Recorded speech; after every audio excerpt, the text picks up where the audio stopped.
Oxygen کی کمی ہو سکتی ہے، قوت مدافعت کمزور ہو جاتی ہے۔ اگر خراٹے زیادہ تیز ہوں تو ضرور توجہ دینی چاہیے تاکہ کسی ایسی مرض جیسے ڈپریشن، فالج، بلڈ پریشر۔ بسم اللہ الرحمن الرحیم۔ السلام علیکم ورحمۃ اللہ وبرکاتہ۔ حکیم محمد ارشد راجہ آپ سے مخاطب ہوں۔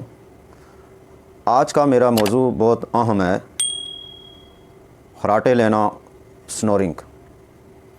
نیند کی حالت میں خراٹے آتے ہیں، خرخراہٹ کی آواز آتی ہے، سانس رکاوٹ سے آ رہا ہوتا ہے۔ ساتھ میں جو لوگ سو رہے ہوتے ہیں ان کی نیند میں بھی خلل واقع ہوتا ہے، بے آرام ہو جاتے ہیں۔ خراٹے لینے والے کو اگر نیند سے بیدار کریں، خراٹے بند ہو جاتے ہیں اور کروٹ تبدیل کر کے پھر گہری نیند سوتے ہوئے خراٹے لینا شروع کر دیتے ہیں۔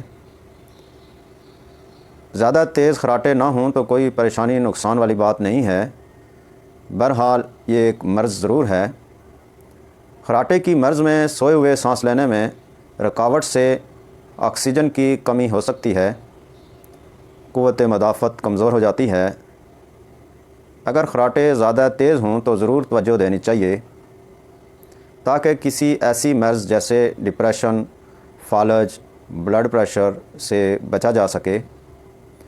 اس کے بہت سارے اسباب ہو سکتے ہیں، مثلاً گلے کی خراش، ناک کی خشکی، سانس کی نالی میں کوئی رکاوٹ، انفیکشن، ناک کی ہڈی کا بڑا ہونا، موٹاپا، ٹانسلز، بلغم۔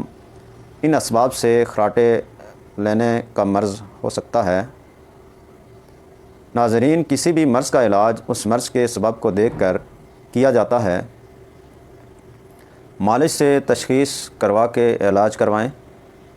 خراٹوں کو نظر انداز نہیں کرنا چاہیے، ان کا ٹھیک ہونے کے لیے سبب کے مطابق علاج کروائیں تاکہ خراٹے سے نجات ہو اور باقی ساتھ سونے والے بھی سکون کی نیند سو سکیں۔ یہاں میں کچھ چیزیں بتانے جا رہا ہوں، امید ہے شفا ہوگی۔ پہلی بات تو یہ ہے کہ سنت کے مطابق دائیں کروٹ پر اپنا دایاں ہاتھ دائیں رخسار کے نیچے رکھ کر لیٹیں تاکہ اسی حالت میں سو جائیں۔ چت پیٹھ کے بل نہ سوئیں۔ رات کو سونے سے قبل 2 قطرے ناک میں دونوں سائیڈوں پہ زیتون آئل ڈالیں، ناف میں بھی لگا دیں آئل۔